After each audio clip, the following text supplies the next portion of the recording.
ৰাইজসকল, মোৰ ভাই বন্ধুসকল, মই আজি আপোনালোকৰ ওচৰত ওলাই আহিছোঁ।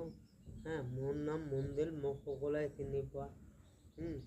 বহুজনে বহুতে একোটাই কথাই ডাঙৰ সৰু কোনো কাৰো খ্ৰীষ্টান আদিবাসী হিন্দু বাঙালি কাৰো মুখত বাকী নাই যে মন্দিৰ বিয়া কৰা মন্দিৰ। সবাই ছোটৰ পৰা ডাঙৰেৰ পৰা সৰুৰ পৰা মিডিয়ামলৈকে সবাই সেনেকৈ বিয়া পাতে।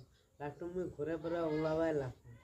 ইমান মানুহ আছে, সিহঁতেও নকয়, মোক কয় কাৰণ কিয় মোক আচলতে ভাল পায় সকলো, সেইকাৰণে মোক কয় ক'লে তুই বিয়া পাতে। ঠিকে আছে, মই বিয়া পাতিম। মই এটা আপিৰ জন্য অপেক্ষা কৰি আছোঁ।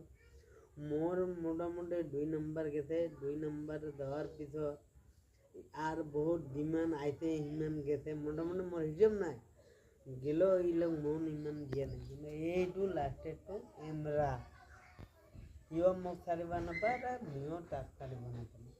মানে মই তাৰ লগত মানে মন দিয়া নাছিলোঁ, কিন্তু মানে স্কুল কেতিয়া মোৰ কাটি চাইতে মোৰ মনটো তাৰ দিলত পৰিছে।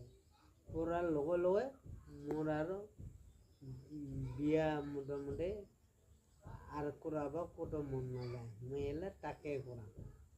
তাইও বহুত আশা কৰিছিল, বহুত দিনৰ পৰা ভাবিছিল, ক'লে ইমান ধুনীয়া ধুনীয়া ছোৱালীৰ লগত লাইন মাৰে, ময়ো ধৰো তাৰ স্ত্ৰী হ'ব পালোহেঁতেন।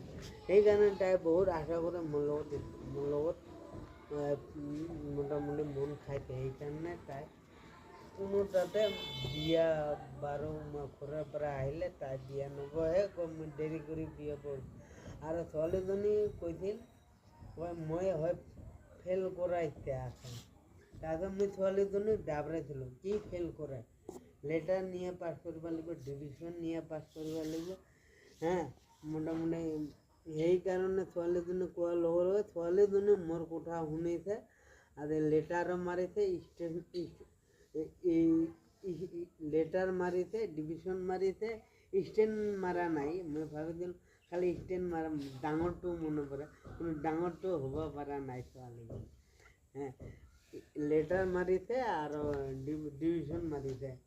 সেইকাৰণে ছোৱালীজনী মোৰ কথা ৰাখিছে, মোৰ গৌৰৱ উজ্জ্বল কৰি দিছে, মোৰ অহংকাৰ হয়। মই মানুহৰ আগত ক'ব পাৰোঁ, বড় ডাঙৰ মানুহৰ আগত, মোৰ ৱাইফে মোৰ স্ত্ৰী লেটাৰ